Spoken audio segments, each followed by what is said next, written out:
नमस्कार व्यूवर्स, आज मी आपल्याला एक गोष्ट सांगणार आहे। या गोष्टीचे नाव आहे ज्यांना आपली किंमत नाही त्यांच्यापासून दूर राहा। एक वडील होते, त्यांनी आपल्या मुलाला एक फार जुनी घड्याळ दिली। ती 200 वर्ष जुनी होती, पण तरीही त्यांनी ती आपल्या मुलाला दिली आणि त्याला सांगितले, तू याला दागिन्यांच्या दुकानात घेऊन जा आणि याची किंमत विचार। आणि त्याने तसंच केलं। तो गेला दागिन्याच्या दुकानात आणि दुकानदाराला सांगितलं, याची तुम्ही मला किती किंमत देणार? दुकानदाराने सांगितले, मी याचे 150 रुपये देऊ शकतो, कारण ही फारच जुनी आहे। तो घरी परतला, आपल्या वडिलांना सांगितलं, दुकानदाराने मला 150 रुपयेच ऑफर केले याचे। आता वडिलांनी त्याला सांगितले, तू आता याला घेऊन भंगाराच्या दुकानात जा आणि बघ भंगारवाला किती रुपयात याला देतो।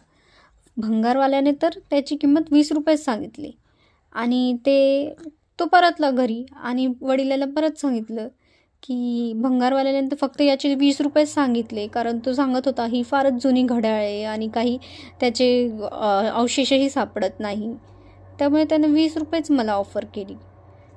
आणि यानंतर त्याच्या बाबांनी सांगितलं, आता याला घेऊन तू एका संग्रहालयात जा, म्हणजे असे संग्रहालय ज्या ठिकाणी जे जुन्या वस्तू असतात ते गोळा केले जातात आणि त्याला एक युनिक रित्या साठवून ठेवले जातं। तर तो तसाच गेला, एका संग्रहालयात गया आणि या दुर्मिळ तुकड्यास त्याच्या मौल्यवान वस्तूच्या संग्रहालयात समाविष्ट करण्यासाठी त्याने मुलाला 5 लाखांची ऑफर केली।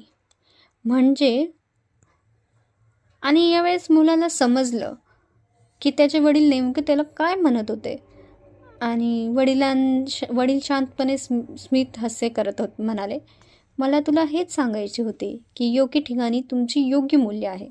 स्वतःला चुकीच्या जागी शोधू नका आणि तुमचे मूल्य होत नसल्यास रागवू नका। ज्यांना आपले मूल्य माहीत आहे तेच आपली प्रशंसा करतात।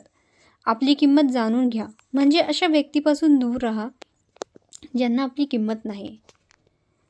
तर या बोधकथेचं तात्पर्य हाच होता की आपण योग्य वेळेस योग्य ठिकाणी नसतो, त्यामुळे आपली काही ठिकाणी किंमत होत नाही, पण ज्यावेळेस आपण योग्य ठिकाणी जातो त्यावेळेस आपली किंमत होते। आणि हे आपल्याला समजता आलं पाहिजे की कोणत्या ठिकाणी आपली जागा आहे, कारण जो अनाडी असतो, जो जाहील असतो त्याला आपली किंमत नसतेच, आणि जो समजूतदार असते, ज्याला आपली खरी किंमत माहिती आहे, तो आपल्याला ती किंमत, ती रिस्पेक्ट देतोच। त्यामुळे योग्य ठिकाणी जाणे हेच गरजेचे आणि अशा लोकांपासून दूर राहणे कधीही चांगलं की ज्यांना आपली किंमत नसते, कारण त्यांना स्वतःची किंमत नसते तर ते आपली काय करणार।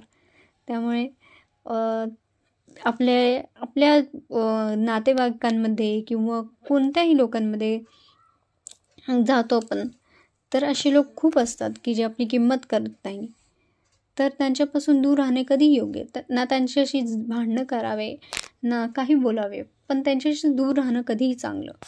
थँक्यू, धन्यवाद। व्हिडिओ एंडपर्यंत आल्याबद्दल मी तुमचे आभार मानते।